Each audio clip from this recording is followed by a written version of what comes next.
All right. Good evening, everybody. Kindly asking if somebody can confirm if you can hear me just fine. Good evening, Doc. We can hear you. Wonderful. Good evening. Thank you very much. All right. It's been a while. There's been quite a bit that has been happening at the UMSA here, but nonetheless, we'll continue with our discussion. I wanted to start off with an announcement, and least I forgot what I did was I just quickly sent an email about what I'm about to talk about. That's what do you call this, class theory test, which is scheduled for, I think tentatively we scheduled it for Monday. Okay, so we have the class theory test, which shouldn't really be that difficult because it's entirely exclusively based on the module tied to Python programming. So everything we're going to do really is aligned with the things we're discussing. When we're looking at Python, really, I guess Python and Python data structures, but it's all centered around Python. And the assessment is scheduled for Monday at 17 hours. We are tentatively going to make use of CO2 and CO3, but you will find me at the department anyway, in case you get lost or something. Just come through to the department and settle down in either CO2 and CO3. If you are unavailable, if you feel you're not going to be available on Monday, I'm going to request that you probably send through a formal email. I've already, I think I received apologies from two individuals. There's a colleague who is traveling, who has traveled outside the country, so they're not going to be available. And then there's somebody who is based in Senanga or something. So if you're one of those people who's not going to be available on Monday, let me know. We will prepare yet another test for you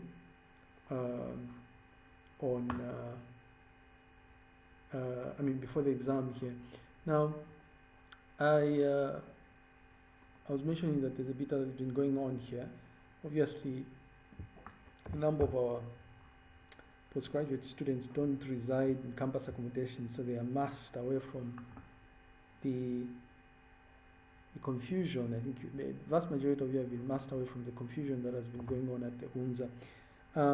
It turns out that there's apparently there's a research that has been instituted, right? So coupled with that is the fact that I don't know how many of you have access to this, but I hope this is from the, no, I'm not looking for the one from the DVC here.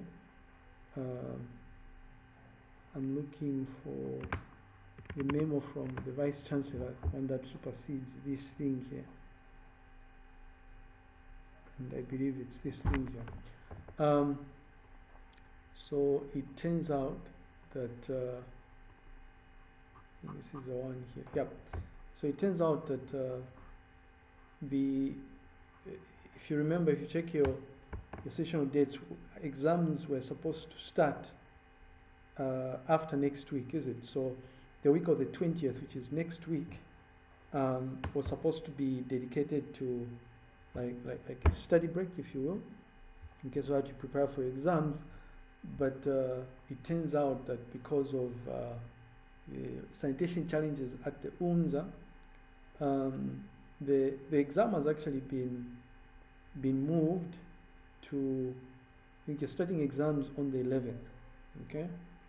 So it's on the 11th of May all the way up to the 2nd of May. What this means is that there's about there's about a month, a little less than a month left before exams start, actually. So there's a bit of time here. And with that being said, I figured instead of rushing through things, we could take advantage of this and and just cover the content, because it turns out that the because we're having most of these sessions online, it turns out that in a number of things we're discussing, especially in this course, right, you will need, as you are pursuing these other courses, okay? So things will probably make a lot more sense if we finish off some of these things, especially the core modules. And it's the reason why I decided we're going to prioritize, some of these 3 core modules. Time allows, we can see what happens on Monday. We can maybe, not maybe actually, I want to suggest that we have another session really after the test on Monday. So probably later during the week, I'll try and find out if there's a free slot. If not, then maybe the other Saturday we can have a session and look at what is going to remain from today, ideally. Okay, so I wanted to find out if maybe you have questions about the assessment and all that. Should be fairly easy. It's just Python programming, really. Simple stuff. All right. If there are no thoughts or questions. So, Oh, yes. yeah, on the assessment, are we expecting full-on programming questions, or the questions will be more definitions and whatnot? No definitions. It's mostly programming questions, actually, because this has been largely a hands-on question. I mean, I can't really. No definitions, actually. Largely hands-on, full-on programming, actually. Full-on programming. I mean, Okay. there could be a few elementary stuff, like when we're outlining what Python is all about and stuff, but it's mostly programming-centric questions. So expect questions that will ask you for output given a certain code snippet or something, questions that require you to assemble some computer program or something, right? Yeah. All right, thank you. All Do right. we have something like tutorials, or I'm sorry? do we have something like tutorial sheets or something? I've shared I shared a whole bunch of questions, right, on what we've covered. I don't know if you have access to the Google Colab notebooks that I shared. I didn't see that. Yeah. No, I didn't see that as well. Oh, I don't know where you guys have been. There've been, in fact, people that. Is that the case for everybody? Is there anyone who has seen the labs I'm talking about? Sample questions, right? In the classroom, I think I've seen them. Yeah, because there was a concern. There were people that wanted to have access to sample questions, right? And so what I did was I made available these questions. They are here. Not code examples, but yeah, under code examples. I believe one of these should be, I don't know if it's this one or this one. You probably want to access Google Classroom, and then you will find these details. The questions in Google Classroom. So the actual questions are tagged as Lab 1. If you open this in Colab, you have access to this. And then I have also a notebook dedicated to all the examples, because I have a series of examples. We have a series of examples in this module, right? And because it's generally difficult for you to understand what's going on when you're actually reading through text, I created this notebook, which has all of these, almost all the examples used in here. Yeah? And then this would be the notebook that has the labs or something, if you want to call them that. All right. Anyways, so we're going to continue here, right? So today we are transitioning to our discussion of the module. I'm calling this a module because the things that we are covering in these things here transcend so many different topics, right? Like if you look at our discussion of the introduction to Python and data structures module, we're talking about list comprehension, lambda functions, we were discussing primitive types, loops, yeah, things like conditional statements, Boolean operators, truth tables, and all those things, right? But that's neither here nor there. So today, I was thinking we transition to look at the core modules, right? These are called, I think, in the program document in this course, they're referred to as key or core data science modules, right? Elementary modules that you likely find yourself doing irrespective of the type of problem you are working on, which is usually very interesting, I guess. So when I said that, I would suggest that we have an extension of this maybe next week at some point after the test. I will sneak in another module which I felt we could leave it. It's supposed to cover it, but because of time, we could leave it.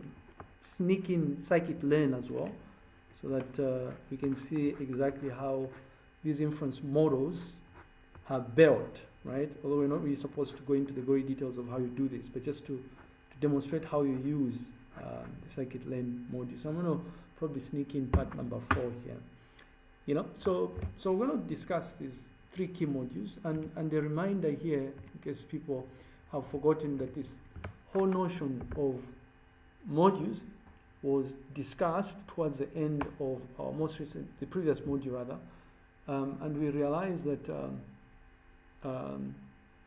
because the Python programming language is general purpose, yeah, you can use it to build applications like this. The application I'm using right now is called Ocular, right? I use this to view and to edit or to annotate PDF documents. Yeah, so it's a GUI-based application, graphical user interface-based application. Yeah, or this presentation slide deck viewer called LibreOffice Impress is a GUI-based application. These are typically applications that you'd have to download somewhere on the internet, and then you double-click some file, maybe .exe file, I don't know what sort of extensions people, DMG or something if you're using a Mac, I guess. You go through next to install it or something, right? It will be a GUI-based application. So there's some graphical user interface, right? And once upon a time, these quote-unquote windowing applications were actually quite popular, right? Literally everything you had to do required that you install a program, after which you go to start, and then you navigate to whatever application you want to use. So if you are, I guess, a graphics design or something, you open up application using that would be used to manipulate graphics or something like that, right? So you can use Python to write those sort of applications, but if you remember, we also mentioned that Python can actually be used to create web-based applications, right? So an application like SIS, for instance, the Student Information System, is a web application, is it? And a web application is no different from oh wow, my account expired. Surprise, surprise. So a web application has this unique characteristic in that it's not installed on the client machine, right? So what you do is you install this web application on some server computer system, yeah?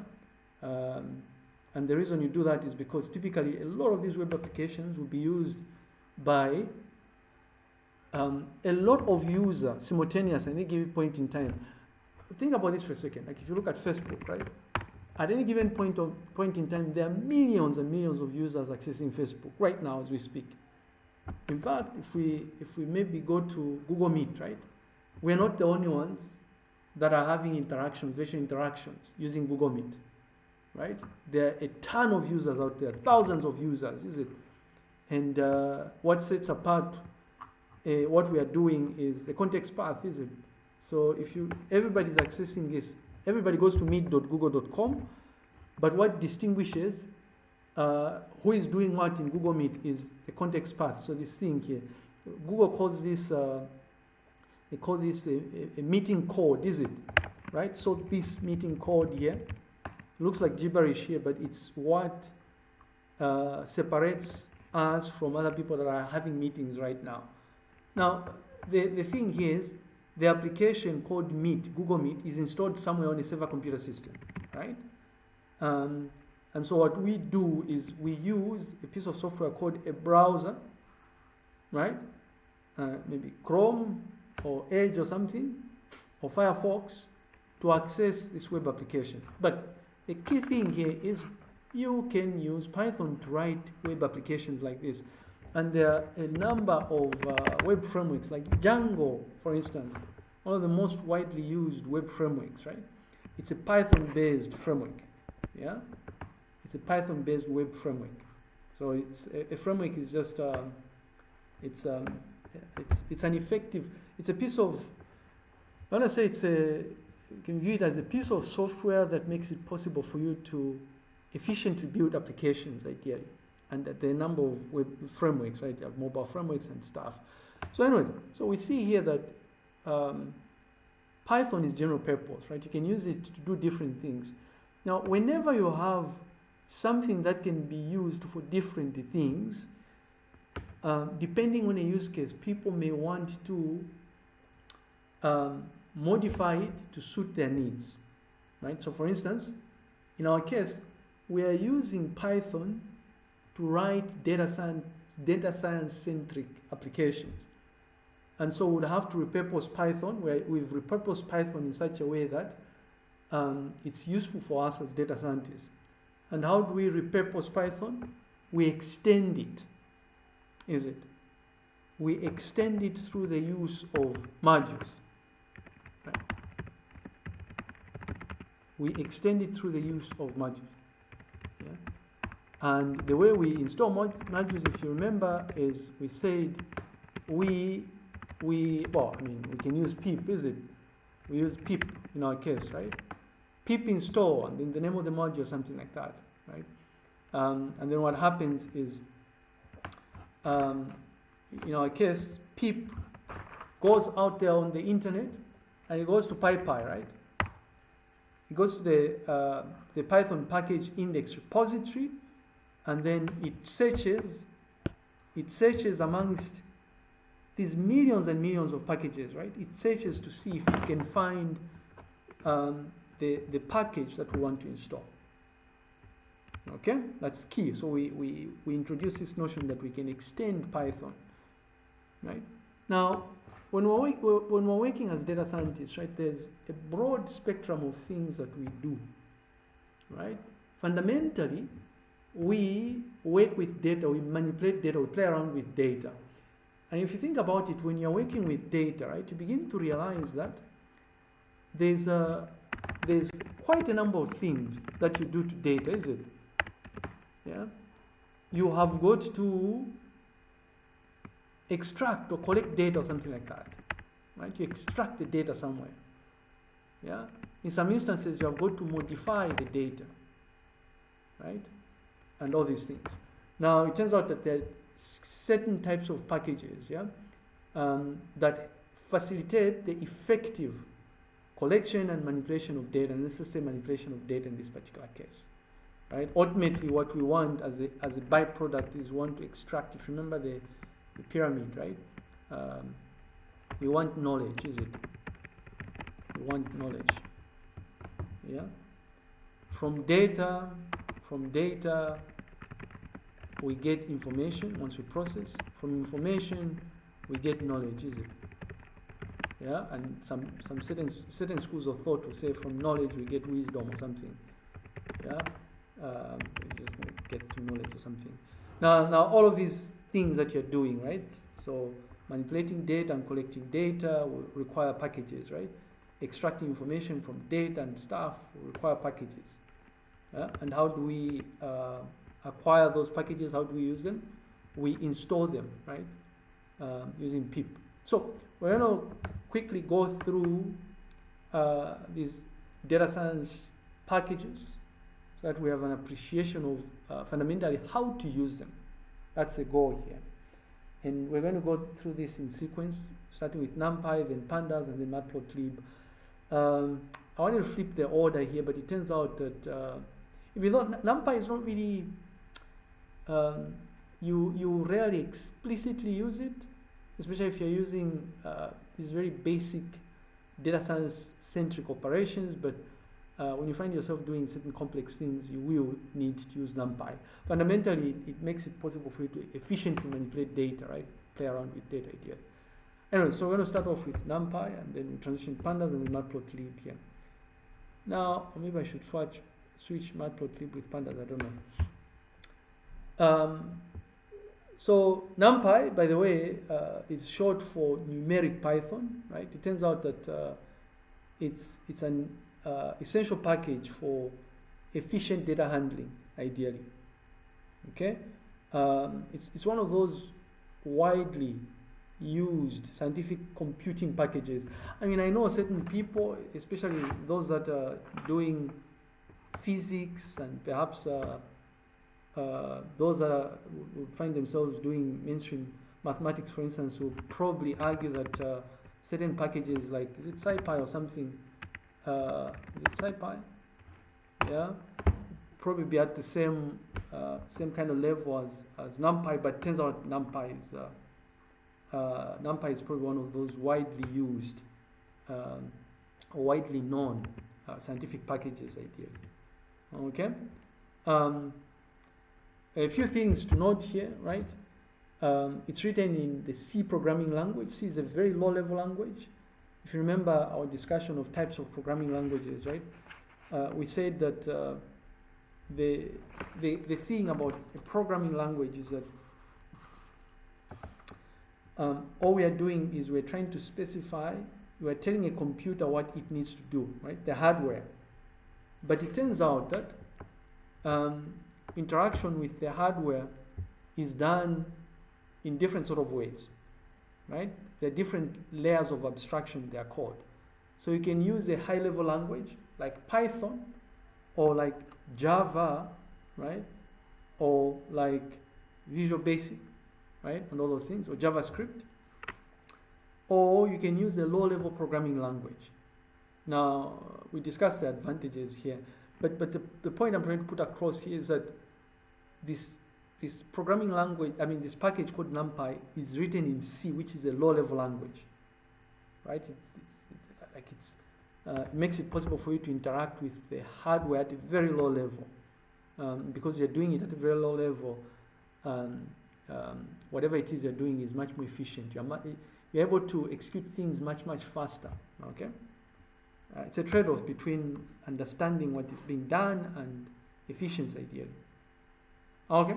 Anyway, so again, it's really it makes it possible for you to perform certain linear algebraic computations much faster, or if you're manipulating anything to do with vectors, for instance, matrices, you get to do this at a relatively faster rate in comparison to using the these native or primitive data structures that we spoke about, right? Actually what I'll do in the notebook that I will share is I'll include a short demonstration to demonstrate exactly how, to showcase that NumPy is actually much faster, it's much more efficient. So in other words, if you find yourself working with huge quantities of data, if you have just a few thousand, maybe a few million records, you may not really appreciate the importance of using NumPy, right? You could get away with just using a list. However, when you find yourself using, working with hundreds and hundreds of millions of records, for instance, you notice that using NumPy arrays would be much more efficient than using a list, ideally. The objective in your case would be, imagine you write this pipeline, right? And you deploy it. Other users in your organization are using it. You don't want them to wait 1 minute, 2 minutes, right, for a response. I'm sure you've been to places, RATS is notorious for that. There's a long queue and people are waiting, and the response you get is, no, the system is slow. Yeah, so this is tied to efficiency. Yeah, but of course, I mean, systems could be slow for all sorts of reasons. Yeah. Anyways, and it turns out that Numpy has become the de facto, standard for performing numeric computations, right? In Python, ideally. Okay. So Numpy is very useful for computer graphics, for instance, or any applications which require the use of vectors and matrices. Okay.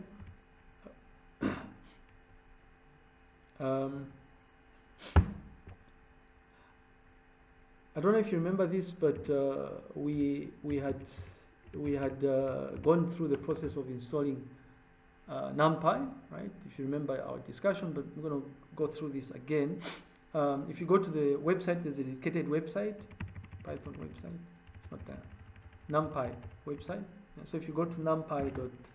I believe it's numpy.org, you will find details, right? Installation instructions. Depending on your setup, there are different ways of installing Numpy.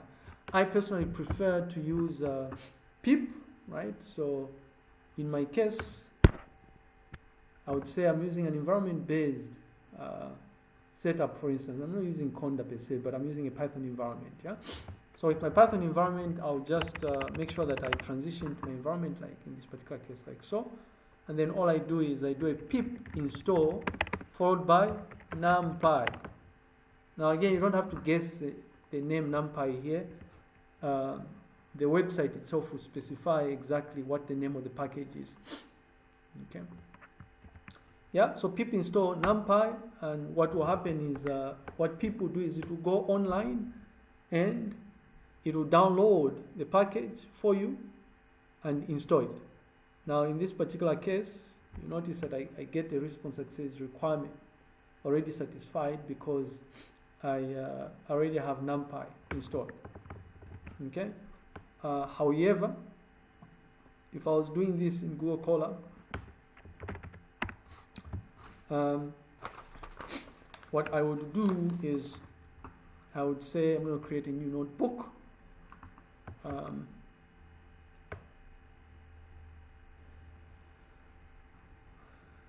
Don't know why it's taking long here.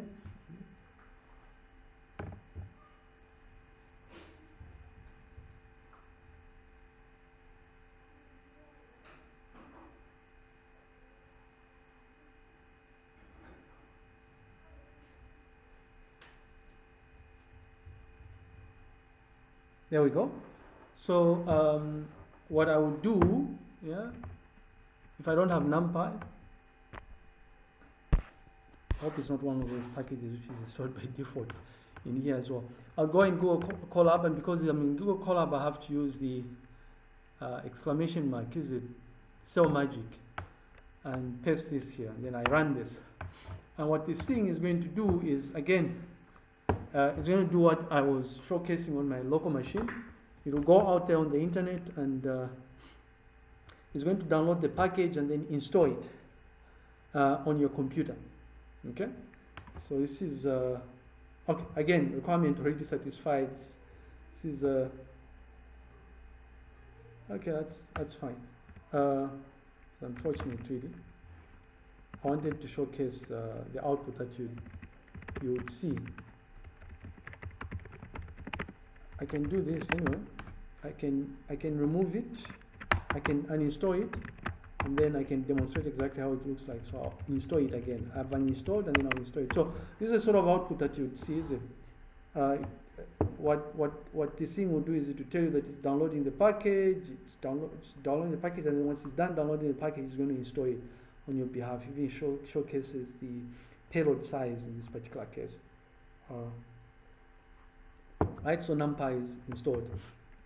Once Numpy is installed, obviously, what you want to do is you want to be able to test to see that the package has been installed, right?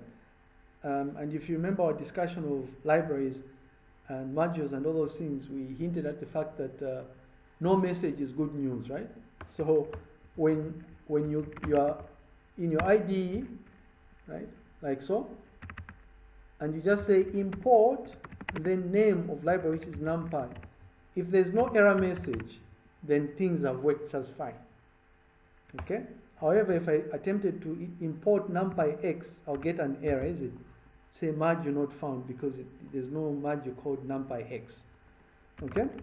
Yeah, so we can import and then we can do the usual. We use the dir built-in function to look up NumPy, yeah, so that we have a sense of what is available in the NumPy library itself, quite a lot of information. What else can we do? We can use the help built-in function, help NumPy, right? And then we have access to documentation within our interpreter, is it? Yeah, we see that we've accessed this package called NumPy here. And it gives you a rundown of what it actually does, right? It provides fast mathematical operations over arrays, right? It provides you with an array-like object of arbitrary homogeneous items, beautiful stuff.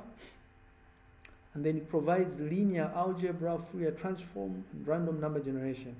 I'll have to admit, I have never used NumPy for things like Fourier transform, right? I've certainly used it for linear algebra because you do this in computer graphics. But anyways, so we've confirmed that NumPy is installed, okay? Now, what perhaps is important when you're using some of these programming languages is to appreciate that there are certain things that are putative, yeah? Putative in the case that people have gotten accustomed to using, these programming constructs in a certain way. Like in this particular case, NumPy putatively is used in such a way that you just don't say import NumPy. You use an alias. Okay, so most tutorials that you will find out there on the internet will include an import statement for NumPy as follows: import NumPy as NP, right? So that when you are creating array-like objects, you'll be writing things like np.array, right? Like so. So that you create, I don't know, x, y, z coordinate here, 1, 0, 0, something like that, right? You're creating a NumPy array object like so. You understand? However, we know that we don't necessarily have to yield and do what everybody else does like this. What we can do is we can just as well import NumPy, like we do it like this. But when we are creating a NumPy array object, for instance, we'll then have to prefix the array function with the entire NumPy import here. So it will be numpy.array, like so, right? 1, 0, 0. So in other words, this is exactly the same as np.array. And if you were paying attention while looking at this, you remember that there's another way of doing this import, is it? We can do a from NumPy import a specific thing that we want. Remember, we know that NumPy has a whole range of things in here, right? NumPy.string, some of these things haven't even used, right? We've used radians, for instance, because when we're working computer graphics, we don't work with degrees, yeah, angles. We have got to convert them to radian. Yeah, so what you can do is you can do a from NumPy import asterisk everything, or you choose exactly what you import. So in this particular case, I can then gain direct access to the array function, and I'll be able to do this 1, 0, 0. Again, I have access to a NumPy array object.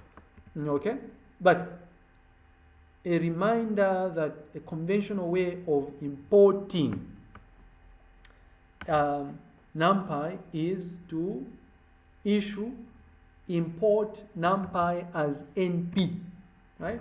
Like so, import NumPy as NP, yeah? If that makes sense. Anyhow, just showcasing exactly how you create these NumPy arrays, right? The easiest way of doing this is obviously using the array function. So you start off by doing an import the conventional way, so import numpy as np, and then you use the array objects to actually create a numpy array object. Now numpy calls these things, observe, I'm gonna call this var np array1, and I'll call it the conventional way, is it? I'll do this the conventional way, import numpy as np, and then what I'm going to do is I'm going to create an object, is it? Numpy array 1, right? And I will create a one-dimensional object that will just have numbers 1, 2, 3, 4, 5. If I check the type, yeah, it's an ND array object. And this is important here, right? So the class type of this thing I've created is numpy.nd. N is just like a multi-dimensional. It can be of various dimensions, right? If I want, depending on what I'm doing, I can create a numpy 2D object or a 3D object or something, even a 4D object, right? I've never gone beyond 3D myself, but I don't know, maybe our colleagues, the mathematicians in the room here have probably done complex things in multi-dimensions or something, right? Anyway, so you can do that, right? Yeah. So what I've created actually in this particular case is var under by np array is a one-dimensional object, is it? It's a 1D object, right? And look at some of the functions, but I can check what dimension it is. Ndim here is 1, all right?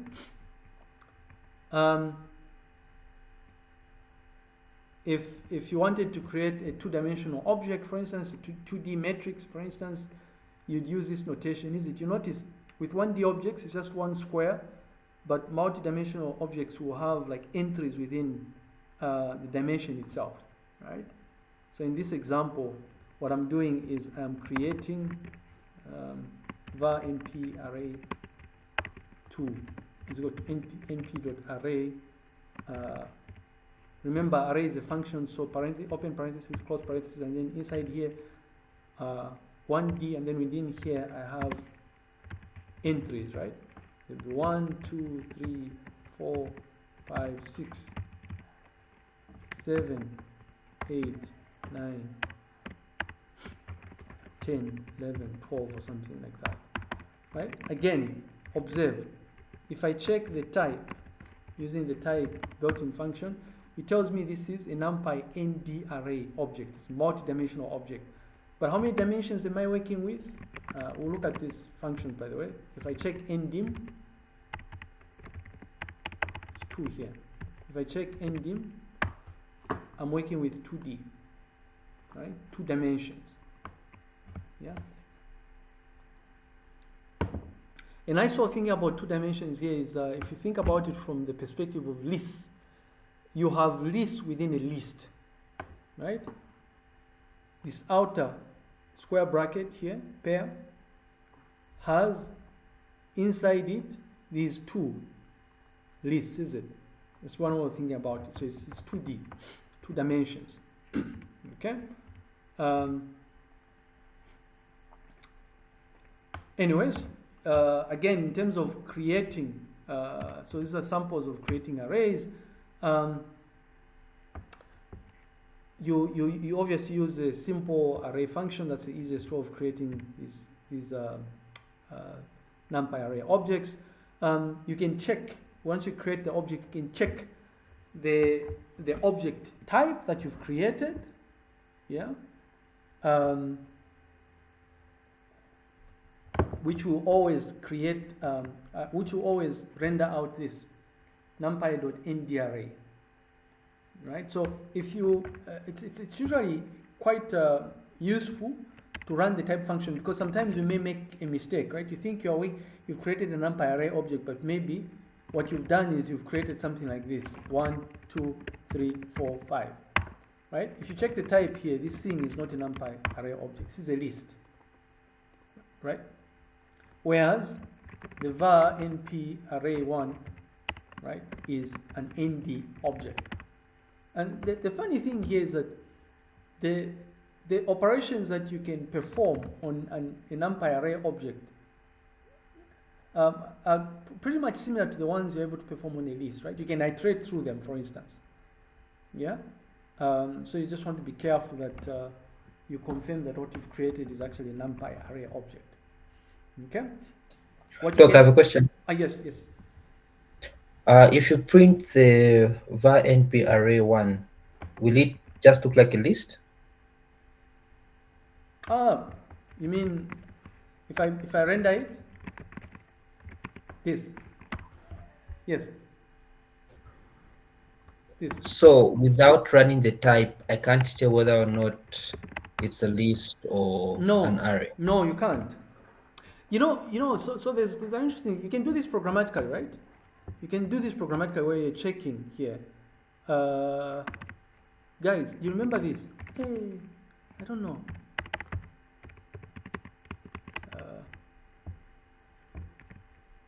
This type.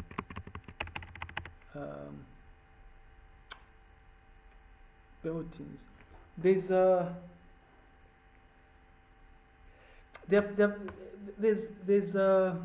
functions. Let's see here. Import. I don't know, guys, if you remember this. I don't know. Me, I do. Or I don't know. Do you remember this? There should be function here. What I'm trying to do is instead of you printing out thing, you can actually have a conditional statement, right? Where you are checking the type. Yeah, there should be, maybe there's actually probably a built-in function. How about if I do var rnp, if I do this, I'm looking for a thing that starts with is. I'm trying to see if there's an easier way. Okay, I mean, maybe what we can do here is we can check var underbar np1.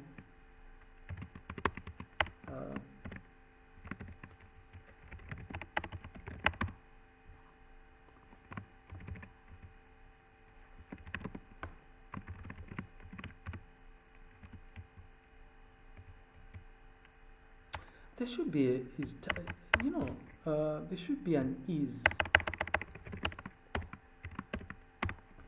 I'm trying to see if I can find. I can look at this later on. In essence, what I was trying to do is I was trying to. Is instance, I think. Wow. What's happening here? Is instance, I think.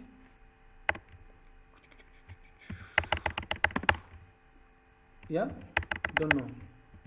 I'm looking for an is dot is instance.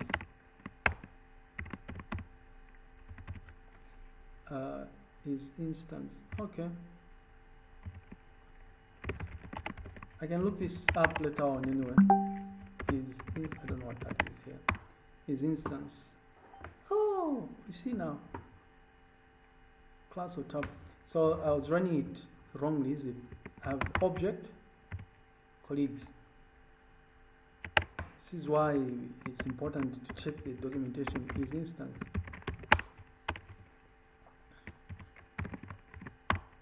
Beautiful, right? So I don't know if, sorry, it took a while here. But by the way, this is the thing about programming, right? You don't memorize these things. Nobody does. What you do is you have a reference manual. If you've noticed, I context switch a lot and I run things like help. And then I want to look up something. Help is instance. I want to check. Because I'm not that kind of a human being who kind of commits things to memory, right? I'm not on the spectrum. I don't know, maybe. If that makes sense, is it? So you have the manual that you refer to. And if you want, you can download these manuals offline. They're tools, right? Like Zeal. I don't know if I've mentioned this, but you want to look up Zeal documentation. I used to use I use Zio a lot myself. So you can download offline documentation for most of these languages like Python, so that you don't kind of like, you have an easy way of getting access to this thing, colleagues. Wow. I don't know if this is making sense, but I think I digress also. I can showcase what I mean though. Apt-get. I can just Zio. I haven't really used Zio in a long time because for me, most of the languages I have, documentation is downloaded by default. So like Python, for instance, I'll just use my interpreter. In fact, I know where this documentation is located on my machine, right? So I can even use a browser or something like that.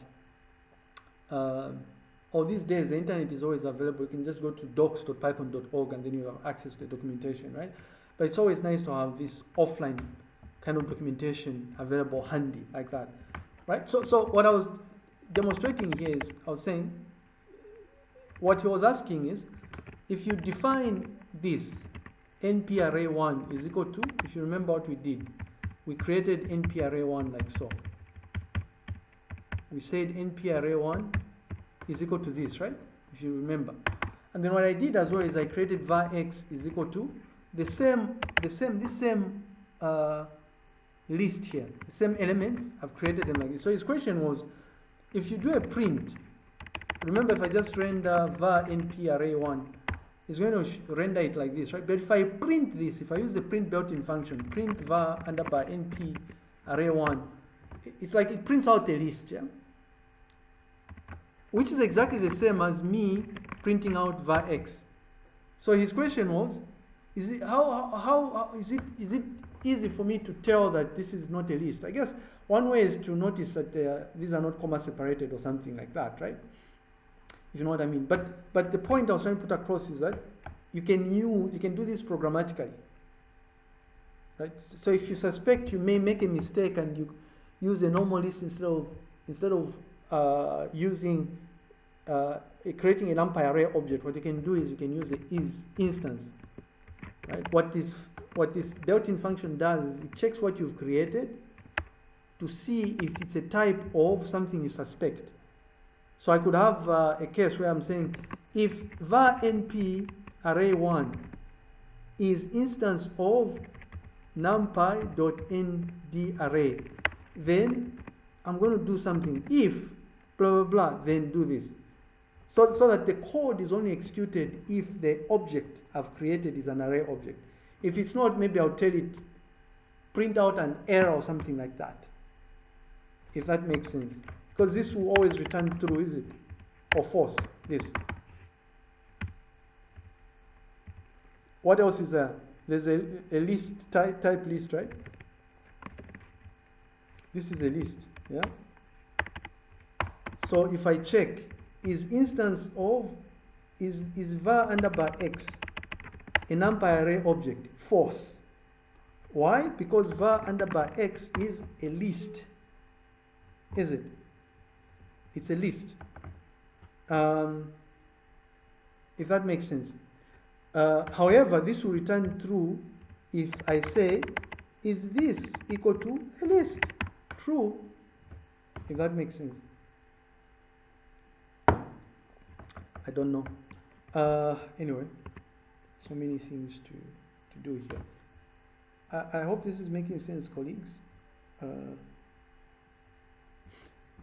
Okay, so what else can we do? Well, we can check the data type, right? Associated with the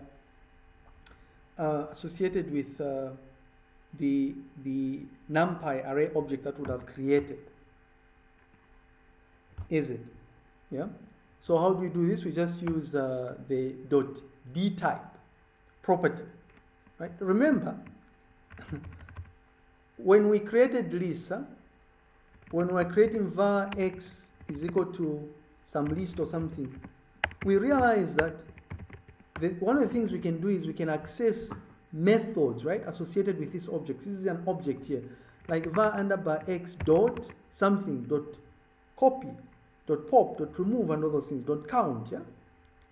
it turns out that when you create a NumPy array object, you have access to methods that are specific to that class. Okay? Or you have access to properties. And a nice way of figuring out the properties that you have access to, if you just go to np underbar array1, all of these things here, right? Argmax, argmin, conjugate, copy. Most useful ones, I guess, is you can sum, right? Transpose, size, shape is useful. Sort, reshape. You come across reshape quite a lot, especially when you get to the part where you're building these inference models, right? Because you have to reshape things, or when you're working with images, for instance, is it you unroll the image or you reshape it so that it's 1D, yeah? Anyway, so you have access to these properties. And it turns out that some of the things that you have access to, some of the useful things that you have access to, enable you to do certain interesting things. Like you can check the data type by using the NumPy array object dot d type, short for data type.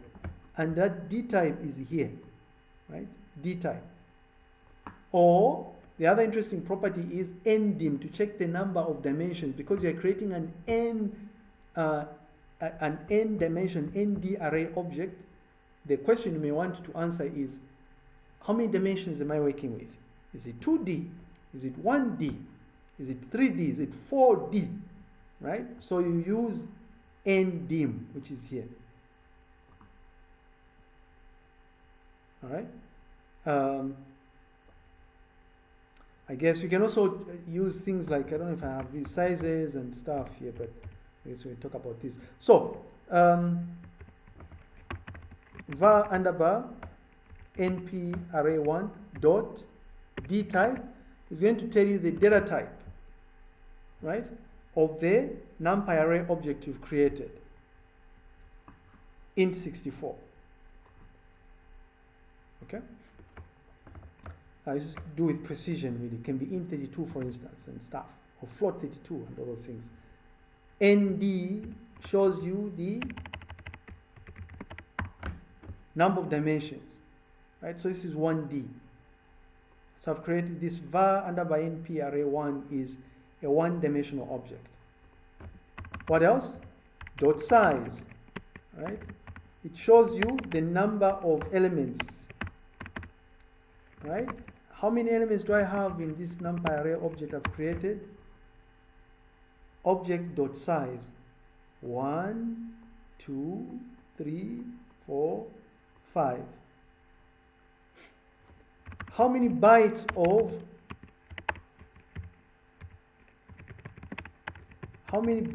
of data are associated with this NumPy array object? 40, right?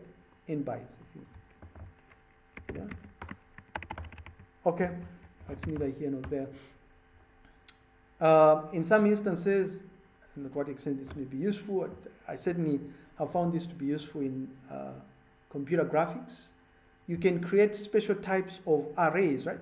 Remember we mentioned that fundamentally NumPy is used for scientific computing whenever you're working with vectors or matrices, right? So in some instances, you may be interested in creating your so-called identity an identity matrix, for instance, is it? Colleagues, the experts in the room, what is an identity matrix? What is an identity matrix?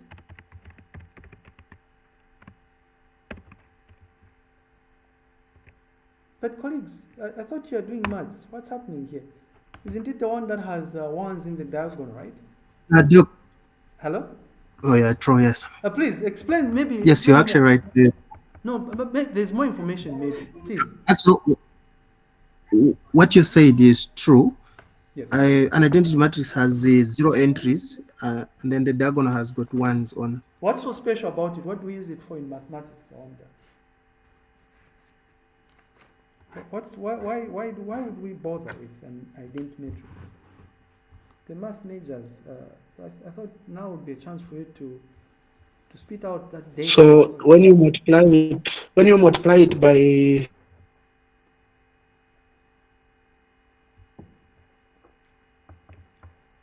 yes, hello?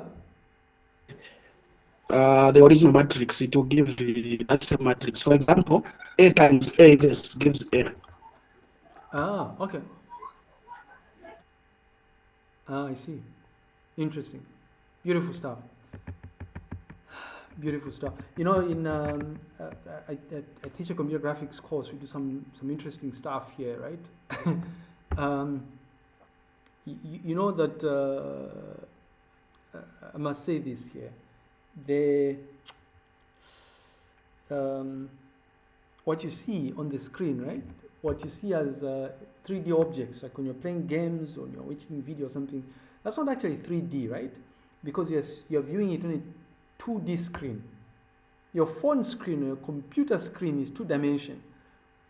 But yet, what you actually see is a simulation of it. It's like, how does this happen? So we do a lot of, it's interesting actually. If you play games, all of those things that you see, those are being rendered on a 2D screen, right? And it turns out that there's a lot of math that goes on behind the scenes. Transformations, to be specific. That's all you do, actually.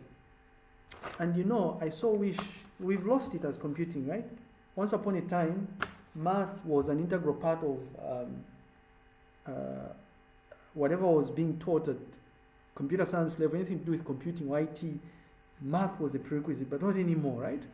So all these transformations that you do, right? You rotate things, you know, you translate them, you scale them, and it turns out that behind the scenes, what you're doing is you're playing around with matrices. You're just multiplying things, right?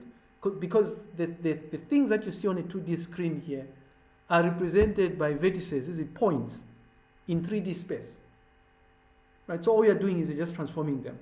Is I want to move the points that make up this character to this location. Or I want to scale all the points for this particular soldier or something. So it appears much smaller because I'm moving away from it or something like that. It's some interest, and it turns out that it's an integral part of that, right? But anyways, so you can create an identity matrix, right? Now you'll notice here by default when you're creating an identity matrix is you can use observe. You can use the .d type. Yeah? It shows you that by default, when I create an identity matrix, is by 4x4 identity matrix here. It's created with data type float 64, right? Which is why the entries here have a decimal point 1.00.00.0 and stuff, right? If, however, you want to create an identity matrix that is of a different data type, what you can do is you can obviously change this, right? So that you feed it with d type is equal to int or something, right? So d type is equal to int or something like that, is it? And now it's just, you won't have the points, the decimal points idea. Okay, so special types of matrices. Something else you can do is you can create a matrix that will have entries that are all zeros, right? You know, so a two-dimensional matrix with all zeros. Or with all ones, anyway, ones and zeros. And it turns out that you can gain access to the dot ones and the dot zeros functions. Yeah, so if I wanted to create a matrix, a 4x4 matrix, not an identity matrix, but a 4x4 matrix that has all ones, all I'll do is I'll do np.ones and then just specify 4. Right? 1, 2, 3, 4. One dimension. Zeros, 0. Zeros. np.zeros helps you create a numpy array object where all the entries are going to be zeros, right? And you can specify the dimensions. Is it? In this particular case, this is ndim 1 dimension. If I wanted a two-dimensional object, maybe 4x4, with all zeros, I'll do this. Sorry about that. Right? Like that. is it? Right? 4 by 4. 1, 2, 3, 4, each with 1, 2, 3, 4 entries. 4 by 4 with all zeros. 4 by 4 with all ones. Boom. Okay. Anyways, and again, the trick here is to always use the methods, the operations, the properties of a Numpy array object that will enable you to make sense out of what you've created. I have created this. I'll call this ones. Right? I can render it, is it? So I see that it's a 4 by 4, a 4 by 4 matrix with all ones here. But how do I confirm the dimensions? N-dim, right? N dimensions, N-dim, 2 dimension, okay? What else can I do? I can check the data types, right? D type, right? The data type I'm using for the elements in here is float 64. I can check the shape, right? I see it's a 4 by 4. Is it? 4 rows, 4 columns, is it? Okay? That's neither here nor there. If that is making sense. By the way, colleagues, this what you're seeing here, right, is let me see here. For the math, not the math people here per se, but in case you are wondering what is going on here, it turns out that I could be butchering this, but if you've done maths, what is happening here is that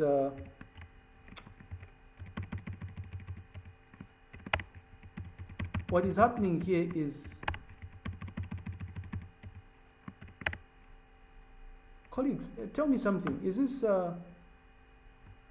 maybe I don't want to butcher this here, right?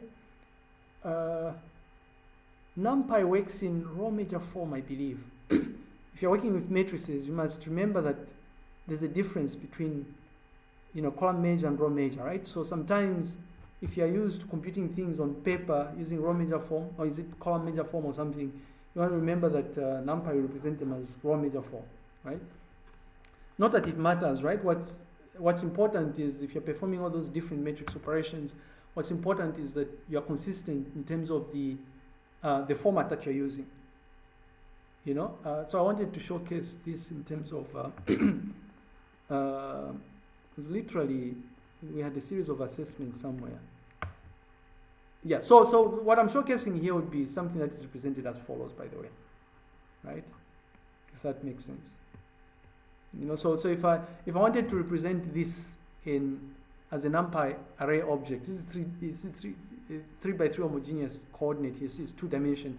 What I would have to do is I would create this, right? In math, this is how you represent this 3 by 3 homogeneous coordinate here. By the way, this is for reflecting on the x-axis, not that it matters. But if I was to represent this as a Numpy array object, what I would have to do is I would have to do this, right? I'll have to say reflection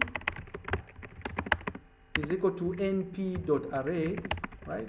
It's a 2-dimensional object, so meaning that I'm going to have 1, 0, 0, right? 0, negative 1, 0, right? 0, 0, 1. 0, 0, 1. If you remember your maths, guys, by the way, I was talking to some of my students, the ones I work with, I was telling them matrices were introduced to us in, I think, grade 5 or something. I can't remember. I think this is when but these days I think they even do it in maybe grade school. I wouldn't be surprised here. I don't know if it was grade 1 or grade 7 matrices. And this is, linear algebra it should be fundamental actually, right? It's everywhere. Seeing as everybody is singing the AI song here, people need to understand this, right? I mean, you can't really go anywhere in terms of understanding anything to do with data science and the internal workings of most of these things, data science, AI, and machine learning, without really understanding the fundamentals of linear algebra.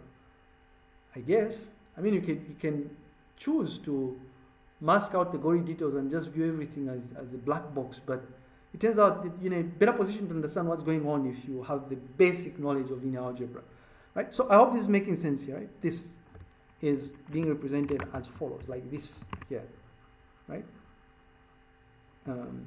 If this is making sense, I don't know. Maybe not. Okay. Anyhow, okay. So something else you can do is, again, more special types of arrays that you can create. Remember, you can create a custom array which has specific numbers that you want, but also there are special types of arrays, right? All zeros, all ones, is it? You can alter the data types and stuff like that. Well, you can also create linearly spaced arrays, right? So in this particular case, I am saying I want to create I want to create an array. This is one.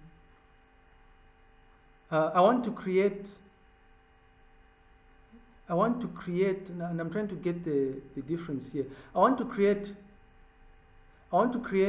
5 elements that are going to be linearly spaced, right, between 0 and 1, is it? Yeah, if you look at this, np.lean_space, right? I'm telling Numpy to say, I'm interested in creating a special type of array. It's going to have 5 elements. They should be between 0 and 1, and they should be linearly spaced. So it knows internally how to properly space them out, if that is making sense. So it's like difference between 0 and 0.25 is the same as the difference between 0.25 and 0.5, and it's the same as 0.5 and 0.75, it's the same as 0.75 and 1, right? Lean space, is it? var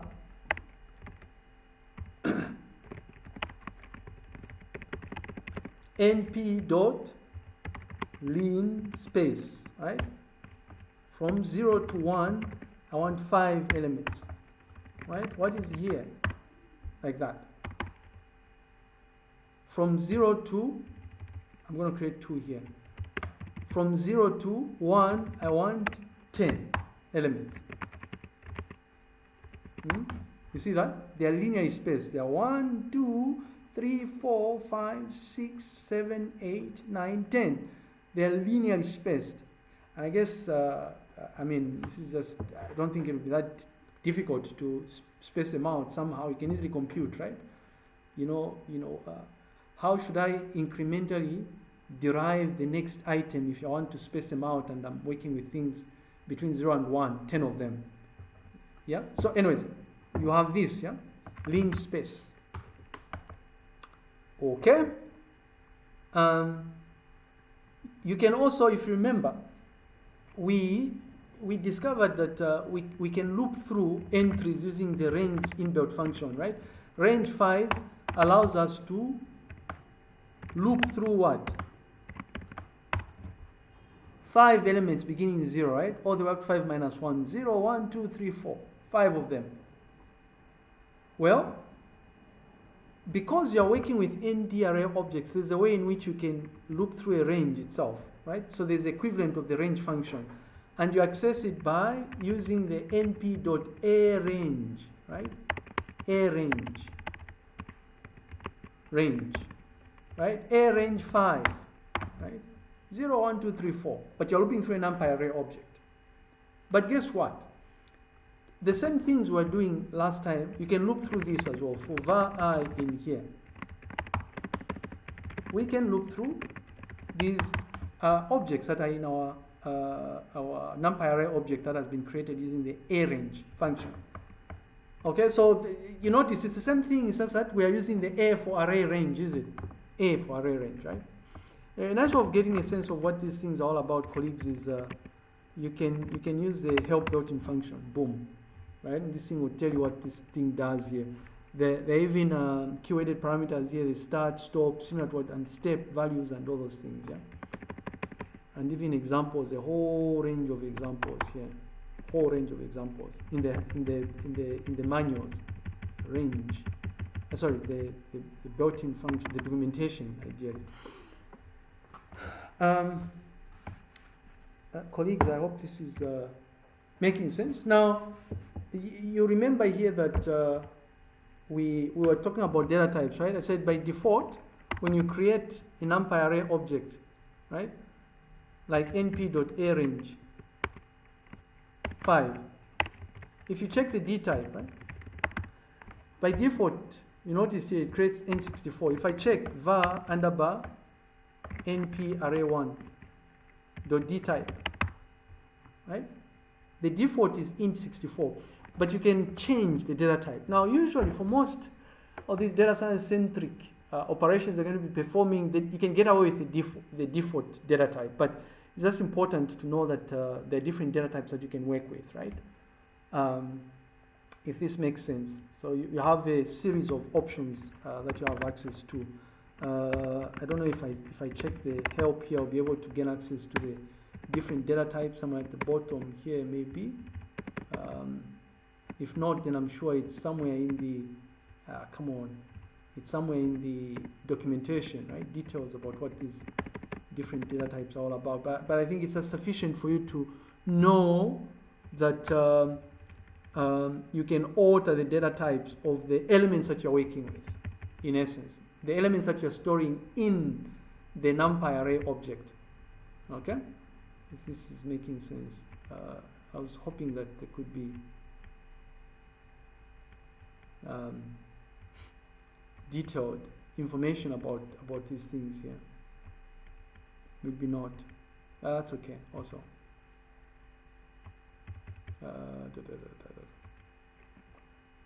That's okay also. Okay. Yeah, this is just examples here. Specific graphics, I guess.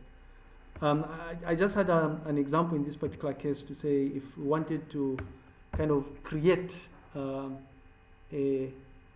this is a 3D point, right? If you're working with computer graphics or something, a 3D point is typically represented by, you know, the position, X, Y, Z coordinates, and then the color, right? RGB.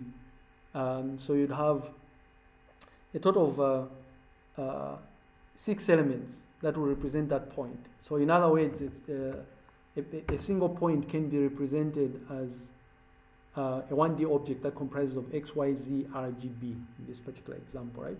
And V0, V1, V2 here just representing different vertices that perhaps will form a triangle, for instance, right? Just some random example here, if you will. So if I wanted to create a 3D point, V0, for instance, I'll call this var underbar V0. I could say this is going to be np.array, yeah, and then this will have, because it's a 1D object, that will have X, Y, Z, R, G, B. I could decide to say, well, I want this point to be at the origin, 0, 0, 0, okay? And then I want it to be red, so this would be 1. This would be 0, this would be 0, right? I would have defined the point V0. That's it. And then I can manipulate this to try and render that point, maybe draw it on some screen or something by extracting the X, Y, Z coordinates and then color it by extracting the last 3 points here. Okay? If that is kind of making sense here. Now, what is important here, again, is to remember that if you're playing around with NumPy array objects, at one point or the other, you're going to have to extract elements from the array objects, right? And the question is, how do you extract things? Like, let's say I've defined a 3D point, V0, and I want to extract the Y coordinate, right? This 0 here. How do I extract it? Well, I want to extract the color that I want to use to render this object. In other words, the RGB. How do I extract the RG and B? Well, it turns out that you can, for instance, index some of these things, right? You can extract the specific indices, and it turns out that indexing in NumPy is the same as indexing in these other primitive data types that we discussed, like sets, like lists, for instance, right? So indexing begins at 0, the last element is -1, right? If you're looking for an element, an element at position x, you know that the index is going to be x minus 1, right? Okay. Anyway, so there's that. So for instance, if I want to get the very first point, I just use a square bracket notation and then specify that I want the element at index 0. If I want the last one, index -1. The same things we're talking about in lists, is it?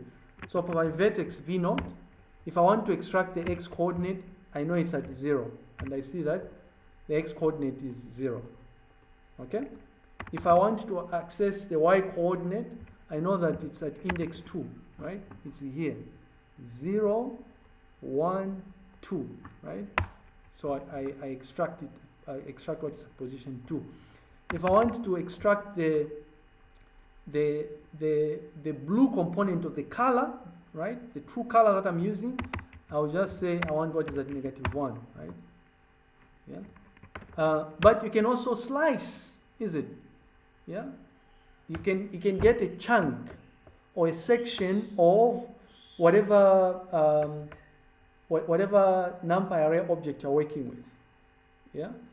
And so this is the syntax in this particular case. Syntax when you're slicing is such that you specify the stop position, the start position, the stop position, and the step, right?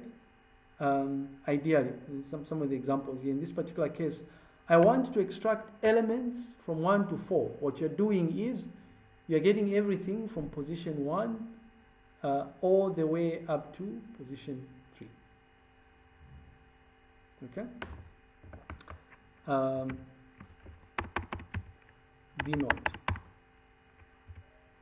I want to, and you know what I'm going to do here? I'm going to change V0 so that V0 is going to be 0, 1, 2, 3, 4, 5.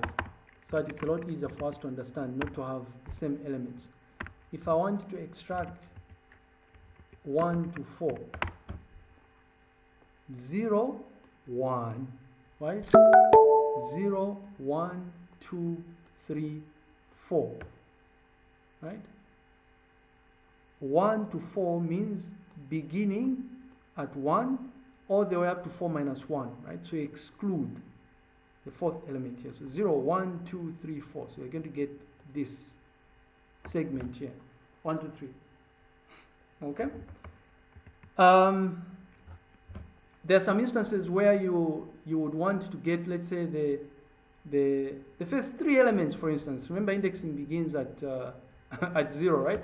So if you want to get the first 3 elements, what you do is you leave out the start position. If you leave out the start position, the assumption is that you're beginning from 0, right? Index 0. Yeah? All the way up to 3, because it's going to return 0, 1, 2. These are 3 elements, right? I want to get everything, the first 3 entries. I'll do this. Alternatively, this works, right? 0 to 3, is it? It's the same thing. It's just that this is more elegant, I guess. Right? We can be explicit or it can be implicit, in other words. Okay? You can use negative indexing, right? In this particular case, you want to get the last 2 elements, is it? It's at -2 all the way up to the end. Right?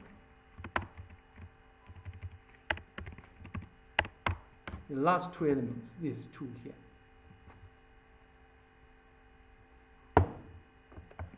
Right?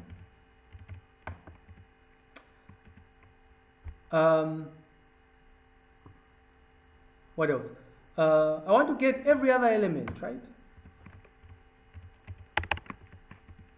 Remember, in this particular case, I'm omitting the start and the stop, and I'm saying I'll be skipping by 2, is it? The original van der Waals has 0, 1, 2, 3, 4, 5.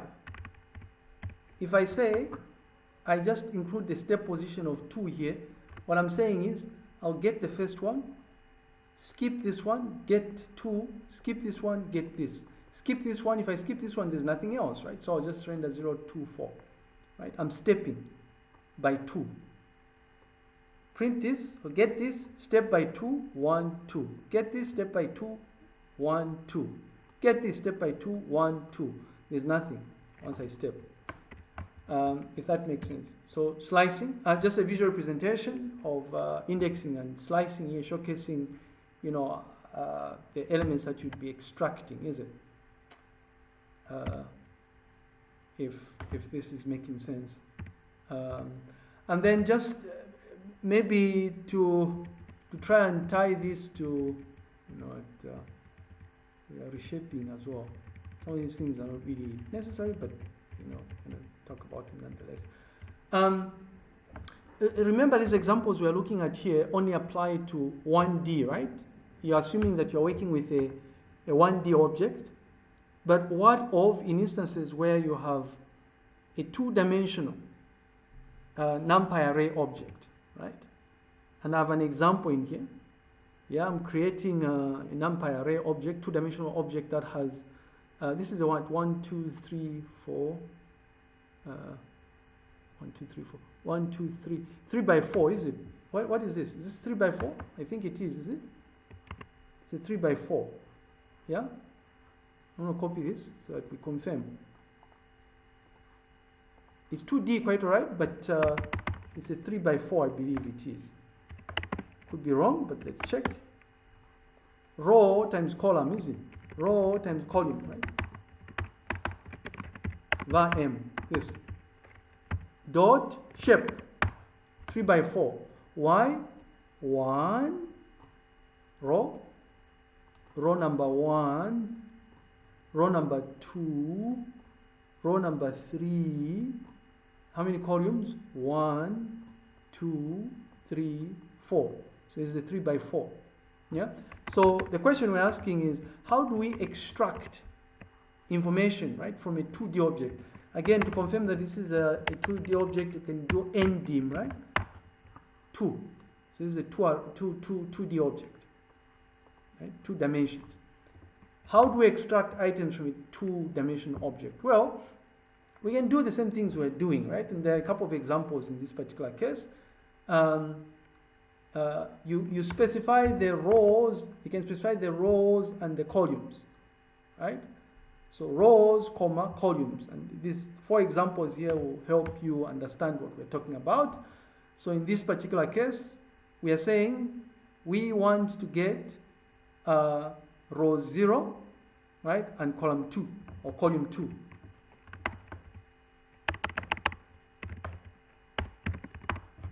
Right? Row 0, 0, 1, 2. So I want to get whatever is in row 0, which is this, column 2, right? 0, 1, 2. So I'm going to get 2 as the answer. What if I wanted to get 12, right? Well, for me to get 12, I need to extract what is in column 0, 1, row 0, 1, column 0, 1, 2. So it's 1, 2 for me to get 12. 1, 2 for me to get 12. If I want to get 3, it will be 0, 0, 1, 2, 3. So 0, 3 will give me 3. 0, 3, like so. It's not that difficult to extract these things here. I think you need to just wrap your head a little bit around these dimensions here to remember that indexing begins at 0. Okay? When you're working with multi-dimensional objects, you remember here that use a comma here.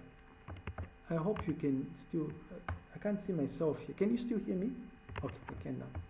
I don't know what happened there. I couldn't see myself on the mobile device. Okay, so, but what if you are interested in extracting, slicing certain segments, right? certain segments of your two-dimensional object in this particular case. I have an example here. We want to get rows 1 to 2 and columns 1 to 2, right? We want to get rows 1 to 2, right? 1 to 2, right? 1 to 2, and then we want to get columns 1 to 2. So 1 to 2, and then rows, columns 1 to 2. So meaning we are splicing what is in here. We're just interested in the middle part here, right? The beginning one, so meaning that we want to extract 11, 12, 21, 22, right? What you do is you can use the range, right? Is it? And we know that using ranges, column, for us to get 11, 12, and 21, 22, we need to extract 0, 1, whatever is in row 1, we're interested in what is row 1 and row 2. And then we see here that 11 to 12 and 21, 22 are in column 0, 1, 2, right? So meaning that we're going to have to extract 1 to 3 and 1 to 3, is it? So that we get 11, 12, 21, 22. A thing to remember when you're slicing is you don't include what is at the end here. It's at the end minus 1, ideally, I guess. I don't know. Okay? And then again, you notice here, in this particular example, it may be difficult to wrap your head around here, but you want to play around with this, I guess, to understand a little bit. In this particular example, we are interested in getting the entire column 2, right? So in other words, observe. I'm going to go here and render this. What we are getting here is we're saying full colon, right? We're slicing pretty much everything, comma 2, right? 0, 1, 2, is it? So what do we get? 2, 12, 22. In other words, we're interested in getting this segment here, 2, 12, 22, right? This part here. Here.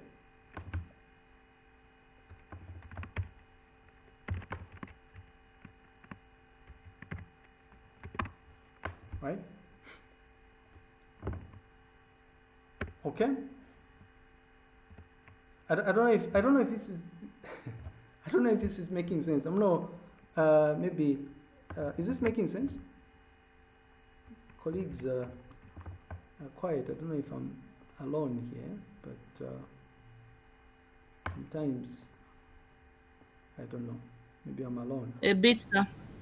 Okay, bit? Okay. So in other words, look at this. If you're saying, the question is, you have a 2D object like this, right? And I'm going to remove the variable here, colleagues.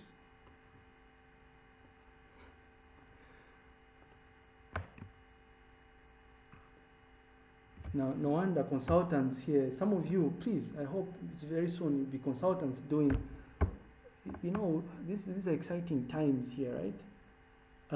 There's a lot happening, and if I were you, really, I would be riding this wave here. There's, and I mean this sincerely, right? There's, I know this because I interact with a number of important people that are out there, and they have problems that can be addressed by the things we're teaching right now. They don't know where to start from in some instances and stuff like that, right? But anyways, so our goal here, colleagues, is we are saying we want to extract this, the entire column 2. Column 2 is, this is what? Oh, come on.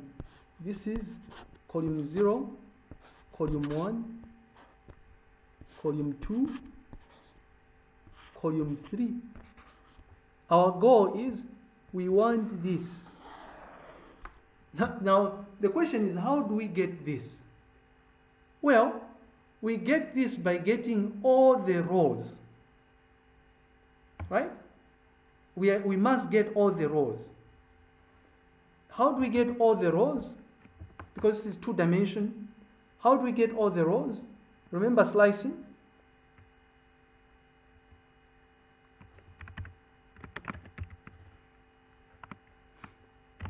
We say that if you are working with 2D, columns and rows are separated by the comma, right?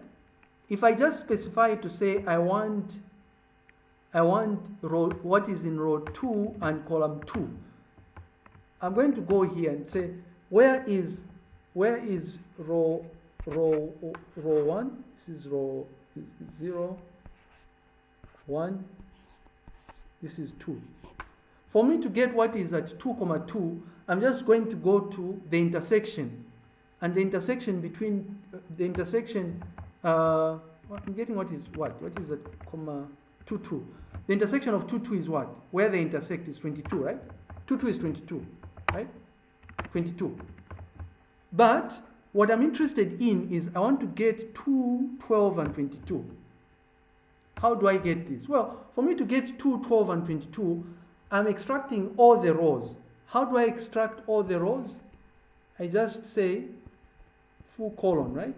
There's no start and stop here, comma. So this is a notation to say get everything, right? Get everything, comma, get all the rows, but return column 2. So what this thing will do is it will get all the rows, this row here, this row, and then when you extract them, you say then extract what is here in 2.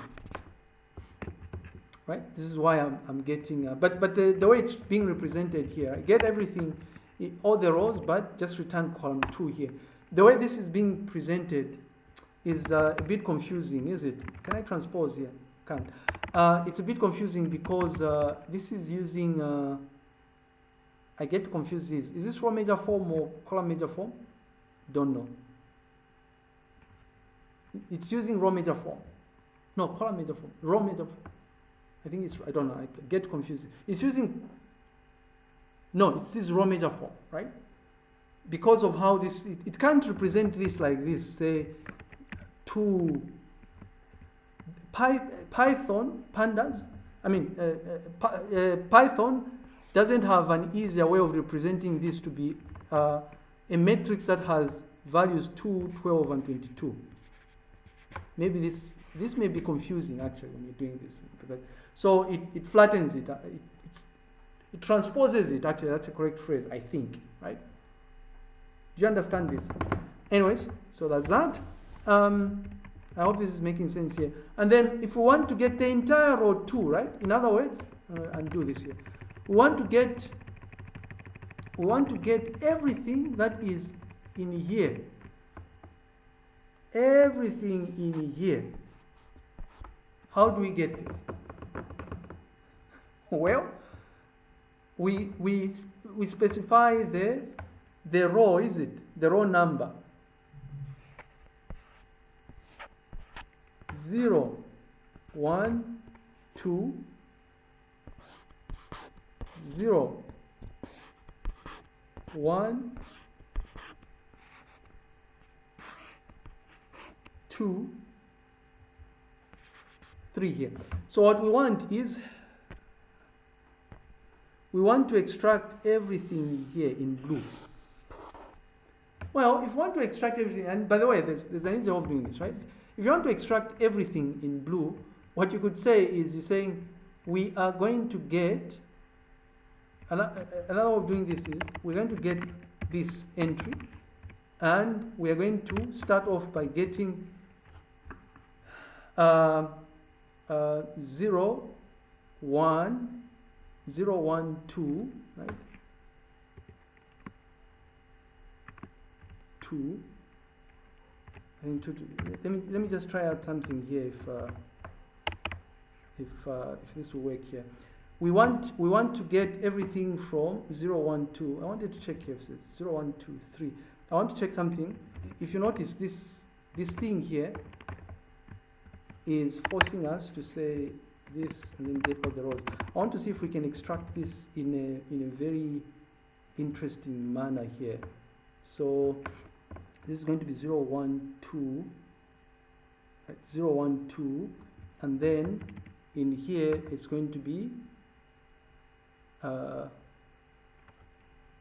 I want to see if this will work here. 0, 1, 2, and then for the column it's going to be it's going to be everything 0, 0, 1, 2, 3, 0, 1, 2, 3. So here's the thing, right? One way of doing it, if you don't want to use this shorthand notation, if you notice, I said you could do this, right? You're extracting this. One way of doing this is you could say, if I want to get 20, 21, 22, and 23, I know that 20, 21, 22, and 23 are in row 2, right? So I'll say var underbar m 2, comma. Now I want to get all the columns. Columns begin at 0, they end at 3. For me to get everything including 3, I need to compensate for this, right? So I'll say from 0 to 4. So what I can do then here is, sorry, this is from, 0 to 4 actually. It's 0, 1, 2, 3, 0. Yeah, I shouldn't have even used 5 here. So I'll say, and get everything from 0 to 4, right? I will get the same exact thing. Do you understand? It's just that this is a shorthand notation. Yeah, you see this and this. They are the same, right?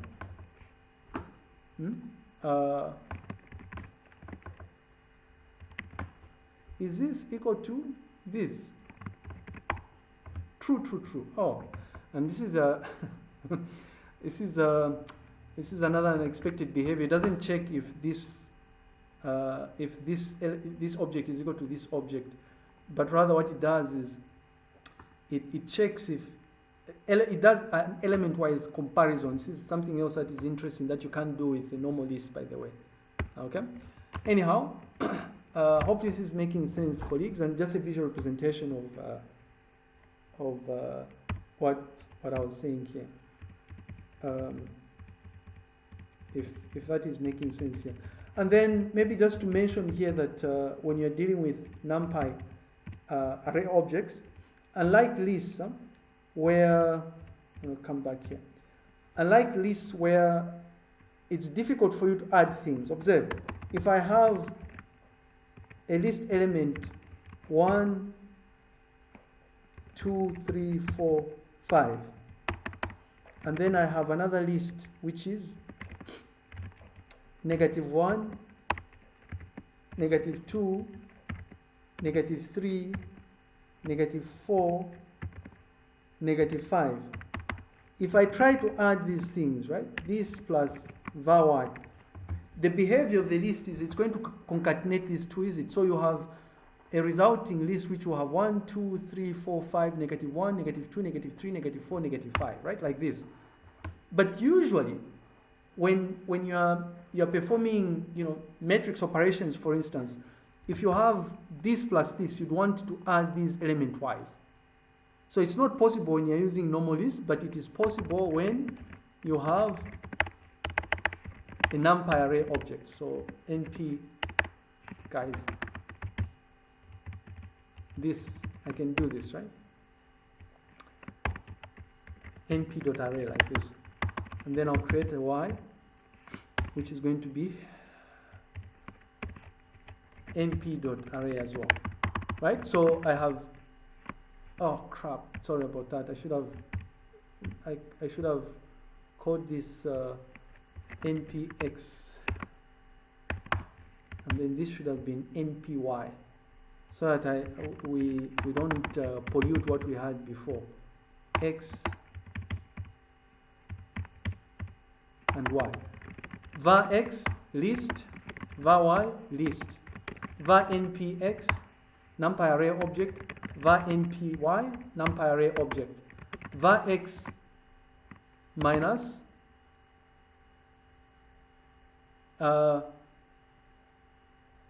plus var x plus var y will have a list that will have total number of elements that are equal to number of elements in here plus number of elements in here. However, when you have var npx and you add var npy, you have 0, 0, 0, right? Why? Because these things are doing element-wise addition. So it's 1 plus -1, 2 plus -2, right? 3 plus -3, 4 plus -4, 5 plus -5. So it's perfect actually. NumPy array objects are perfect for performing element-wise operations, right? So addition, subtraction, division, right? Scalar multiplication and all those things, right? You're better off using something like this. Otherwise, for you to come up with a similar implementation to var x here, you'd have to loop, right? If I told you, look at this, I have two lists, x and y, and I want you to add the same positions of these elements, you have to start looping, right? You'd have to do something like this. Var final list is equal to empty list like this, and then you say for, because it's the same size, right? For I guess, I don't know, for var I in range of len var x, like so.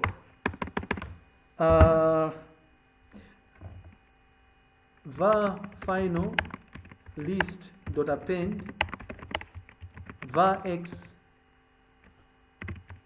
var I, don't know if this will work here, plus var y, I guess, I don't know, var y var I, right? And then if I check var final list, I'll have 0, 0, 0. Now you notice here, for me to do element-wise addition, I have to write a loop, right? And I have to create like a temporal list that's going to hold these things here. But with a NumPy array object, all I do is I just define NumPy array objects and everything is done for me internally, right? Behind the scenes, ideally, if that is making sense, right? It's crazy, this thing. Anyway, you know, the other thing is for the math fanatics, you can actually perform, you can apply universal functions that exist to each element. Like imagine these are angles, right? Var npx. These are angles and I want to get the sine or the cosine of these angles or something like that, right? How do I do this, right? I want to get the sine of 1, sine of 2, sine of 3, sine of 4, sine of 5, and then return them into a list or something like that. Well, you can perform these mathematical operations, right? np dot sine, right? And then I'll just say var by npx. And what this thing is doing is returning sine 0, sine 1, sine 2, sine 3, sine 4, sine 5. 1, 2, 3, 4, 5. Sine 1, 2, 3, 4, 5. Right? There are a number of math operators that are available to you. Most of the default ones are actually available to you, right? Square root and all those things. If this is making sense. Exponents and stuff. Colleagues, I hope this is making sense. Again, just a visual representation of element-wise operations, and then, you know, what I have here is just an example. Maybe confusing, but it's a graphic-centric example here. It may not really be important, but in the event that you want to try this out yourself and you're a math fanatic, you may go down this rabbit hole where you're trying to play around with certain metric operations, right? Like how do we get the cross product, right? Or the dot product and all those things, right? Whereas you can observe var x var npx var npy var npx var np1.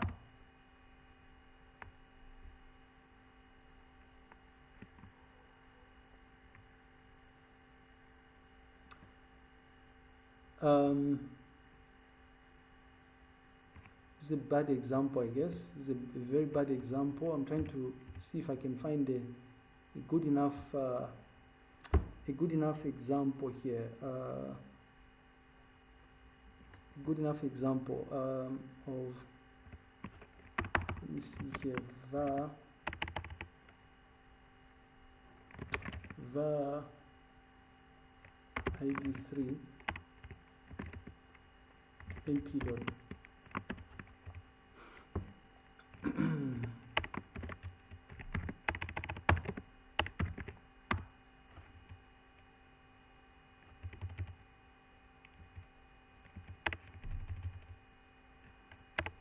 Sorry about that. id3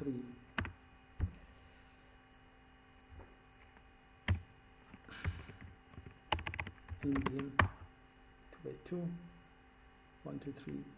This is 3 by 3, I think, 2 by 2, and then I have a point var v0 or v1.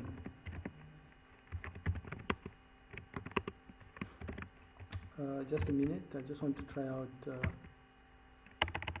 0.5, 1.0, 0.5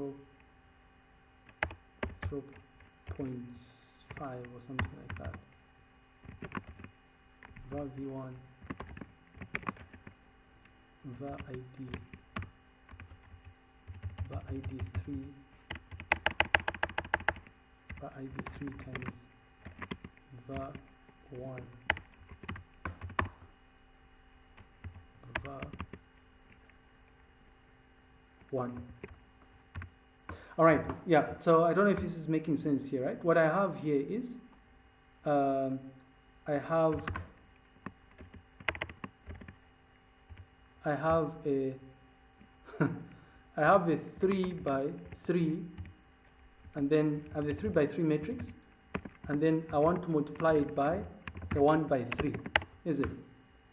Yeah, this is a 1 by 3, and this won't work, is it? If you remember, right? This is why this is failing,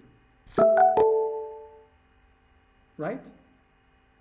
However, if I do the opposite, it works, right? I wanted to showcase something. Say, when you're multiplying matrices, right, you're getting the cross product. But if you want to get the dot product, you use the add sign. Sorry, it's a long way up the mountain top here, but the key thing here in Python, if you're getting the cross product, you use the asterisk. If you're getting the dot product, you use the add sign. Okay? This is correct, is it? The math majors. If you have a 3 by 3 matrix, if you have a 3 by 3 matrix like A, B,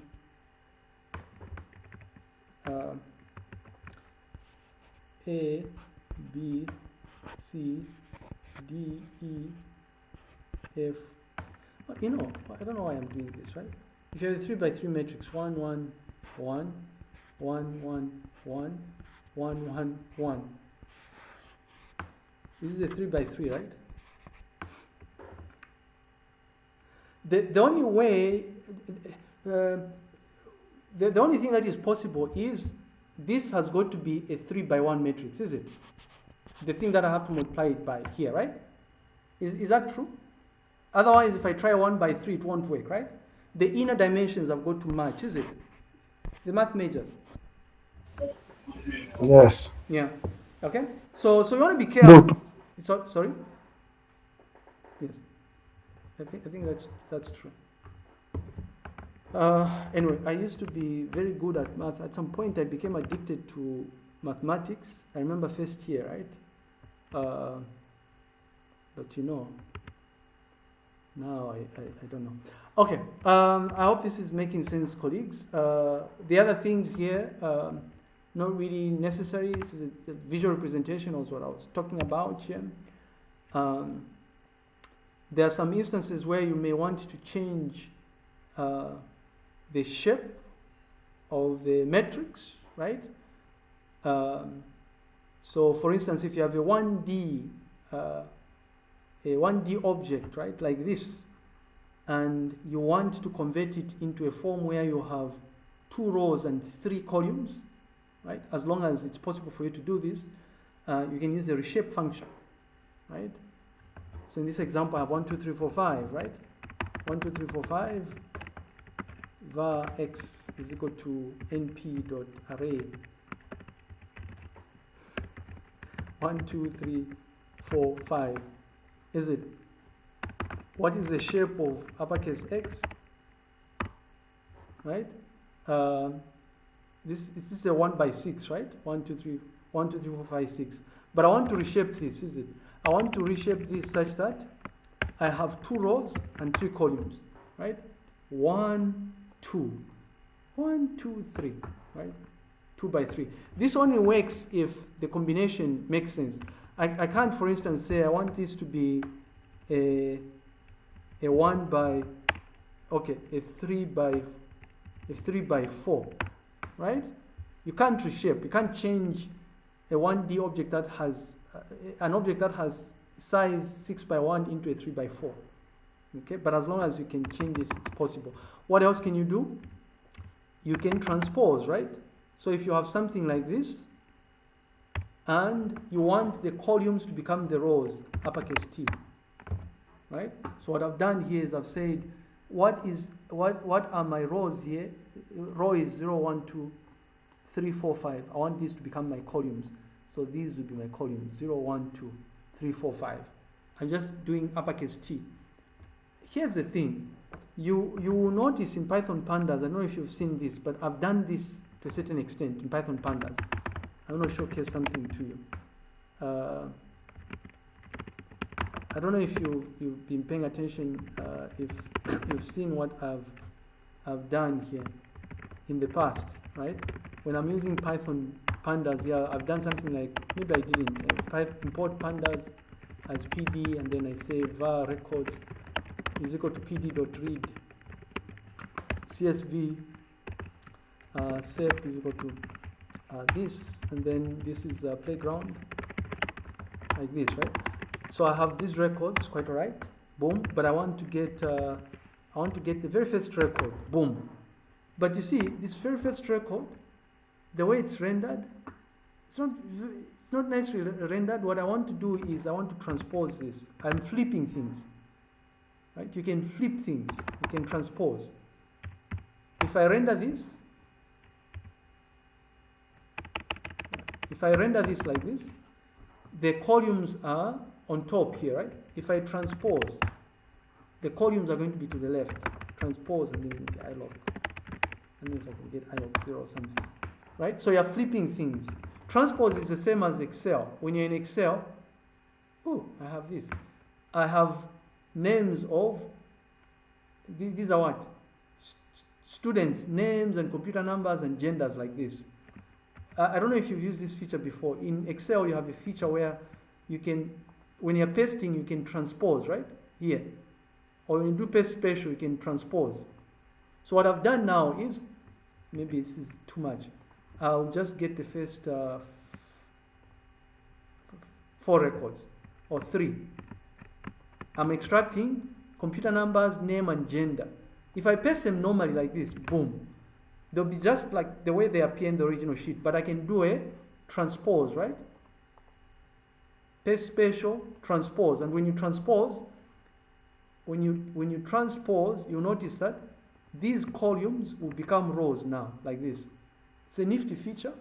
I use this a lot in Python pandas myself. I transpose things a lot, like that.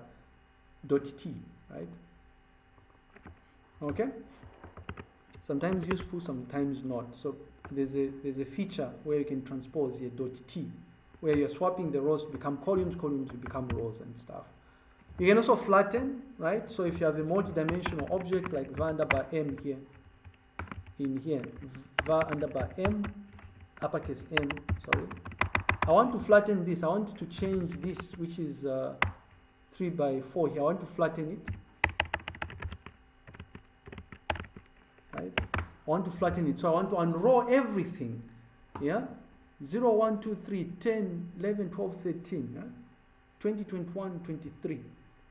Very, very useful when you're working with, if you're working on a problem where you're analyzing images, or you want to build some fancy thing that's going to analyze images. The way you view images is you view them relative to their pixel representations, right?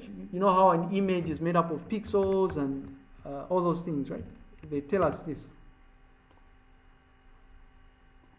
An image like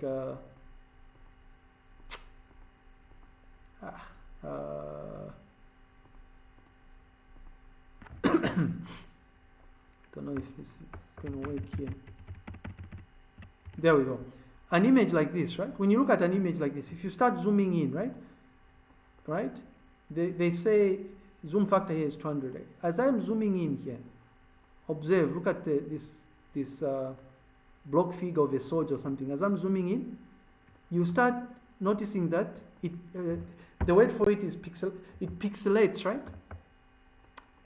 As I'm zooming in, you start seeing squares ideally. These squares, you can view them as dots that collectively make up this thing that you're viewing as a soldier. In actual fact, the things that you see on screen here, right, are rendered using pixels behind the scenes. Now, when you're working with an image, the way you analyze images, image data, when you're building an inference model that analyzes an image, is you view as an image as a series of numbers that represent the pixels. And these numbers will range from, they range from 0 to 250, right? 255, it depends on the bit depth really, but usually it's 0 to 255, it's color images. 0 to 255, and that 255 comes from the fact that, not that it matters here, but 2 to the 8, right? 2 to the 8. So 2 to the 8 is just the bit depth that represents like your given color channel ideally. But anyway, so you can view this number as ranging from 0 to 5. So when you get an image, you will have a situation where this image will have these numbers. Okay, this image, I'm trying to give a context in which this becomes important.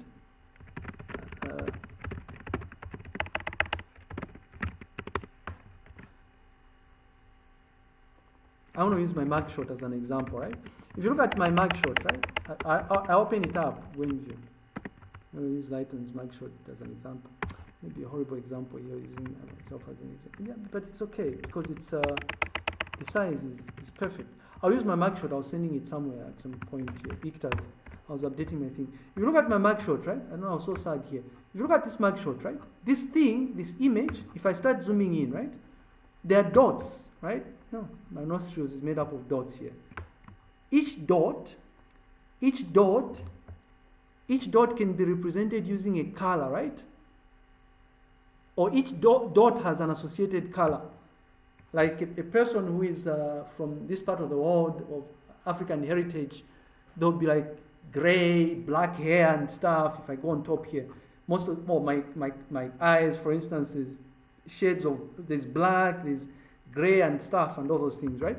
Now it turns out that if you start at the beginning here of the image, I'll scroll back here, at the beginning of the image, which is, guys, I'm going to do this here. At the beginning of the image, here, I'm going to use my hair here as an example because it's a little black here. At the beginning, which is somewhere here,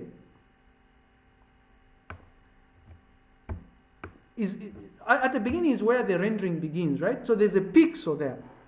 There's a pixel at the beginning, and then there's a pixel somewhere at the end here. In the next row, there's another pixel. And it turns out that when you're working with these images, right? When you're working with these images, deactivate. I'm going to go back here so that I look at my image here. If you look at this image, it's associated with what's called a resolution, is it? So people tell this is a 100 by 100 resolution. Typical mugshots have the same aspect ratio in the width and the height, right? When you're using your phone, it will be some modern day phones, aspect ratio 16:9, maybe 4000 by 3000 if it's landscape, and then 3000 by 4000 if it's portrait, right?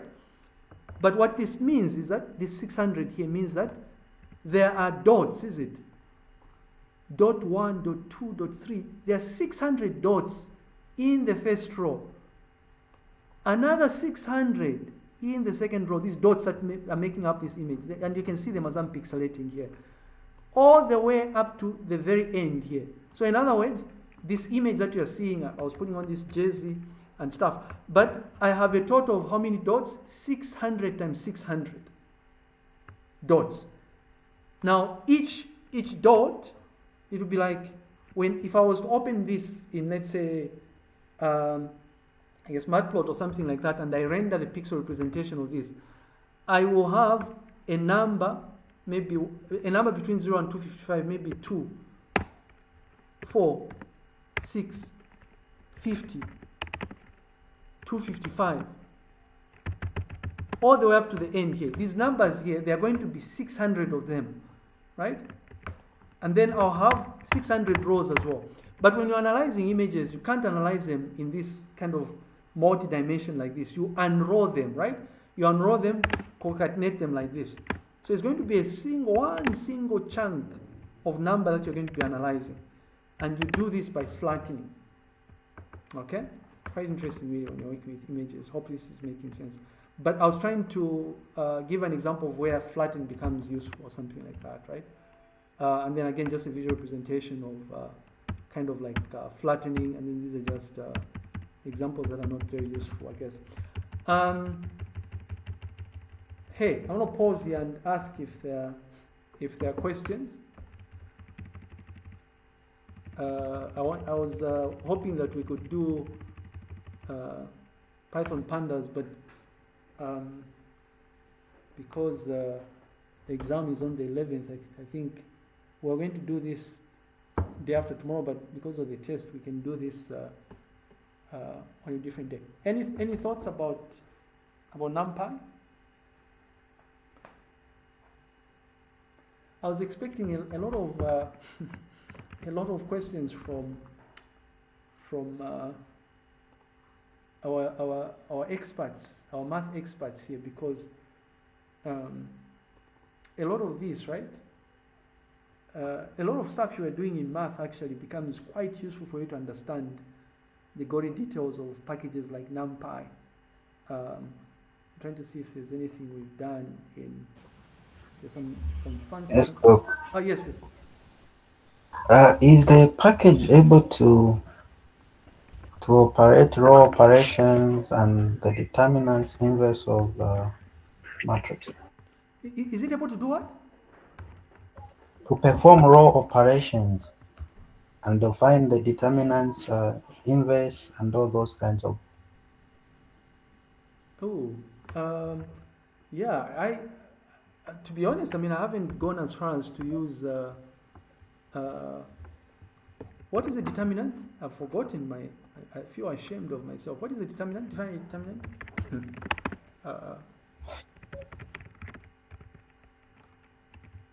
How do you define a determinant? I don't know. I should be possible, because this thing is an implementation of the things you do in math, actually. But I've never used Numpy for complex mathematical operations. But if you look at this example here, how do you define a determinant of a matrix? There's an example here. I think it's possible. But how do you define a determinant of a matrix?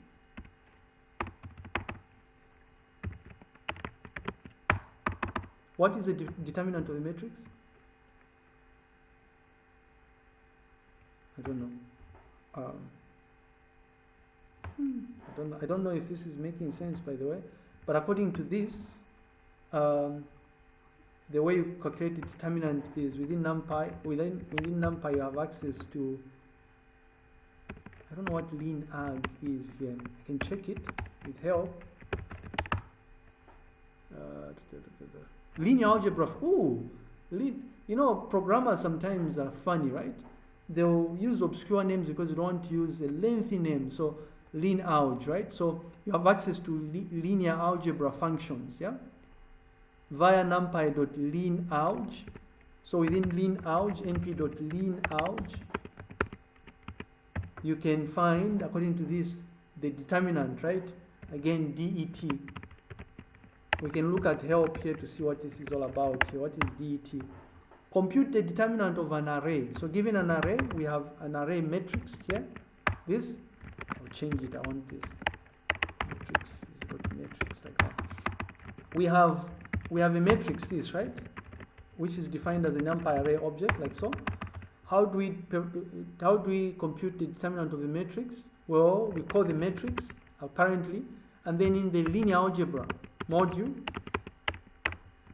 according to this, right? In the linear algebra module, np.leanalg, we have .det, and then we feed it the matrix, which is this. So apparently it can. So here's the thing. Anything that you you've probably, any knowledge you've acquired on and about matrices and vectors can actually be done in Numpy or in Python. But you know, the interesting thing is the application, right? And I don't know how many of you have taken time to attend some of these oral exams that were being done. There are people doing amazing things here, like people that were forecasting. What was that lady forecasting here? There's a person from physics who was looking at, is it the lifespan of, not the lifespan of solar batteries or something, but I've forgotten the term really, but trying to determine exactly how long a solar battery would be of use or something, right?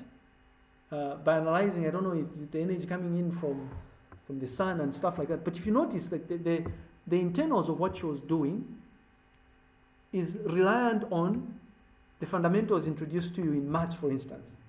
I don't know if I'm making sense here. So the point I'm trying to put across is most of these problems, it turns out, would be best understood by somebody who has a very strong background in mathematics, I think, is what I'm trying to put across.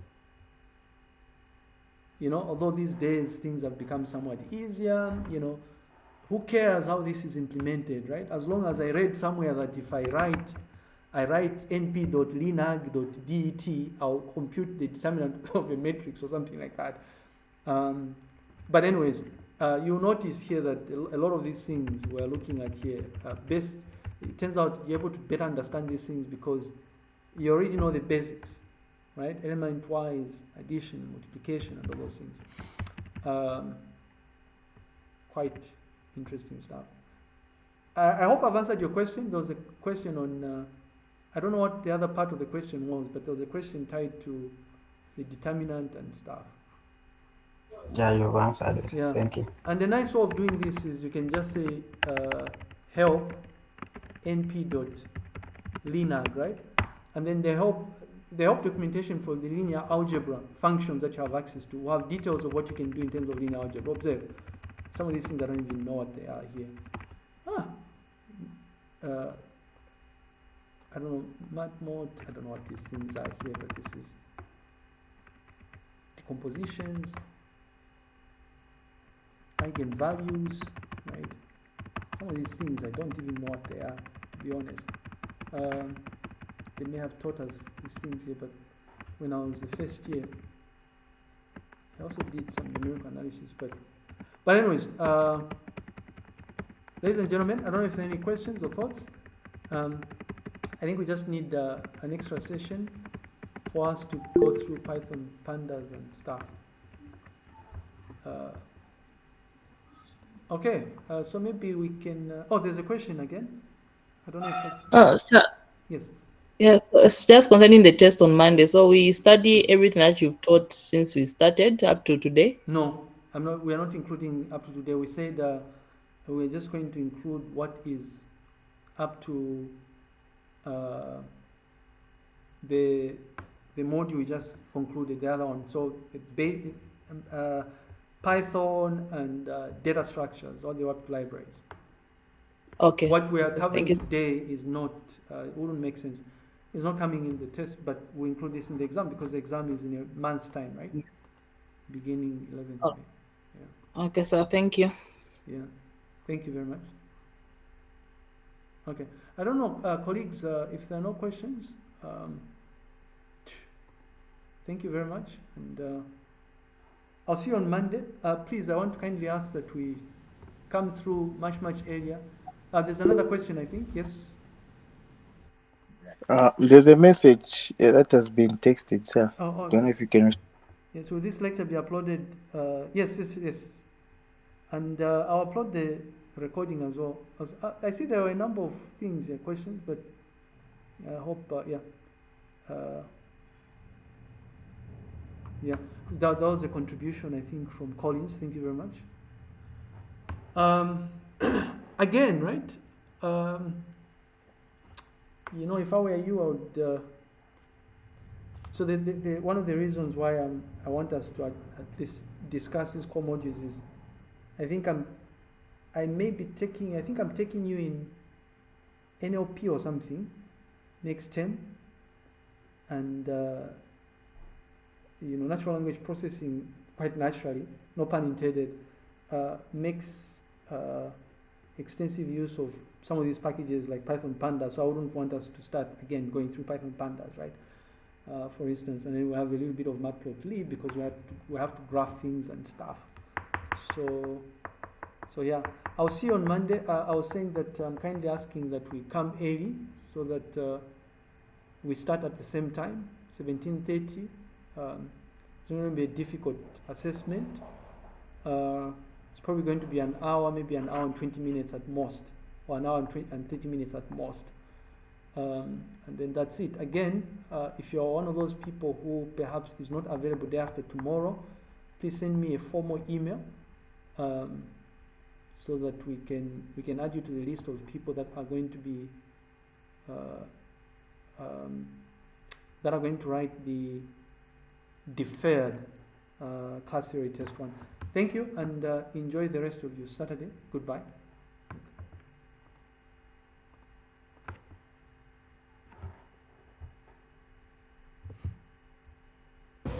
Good night.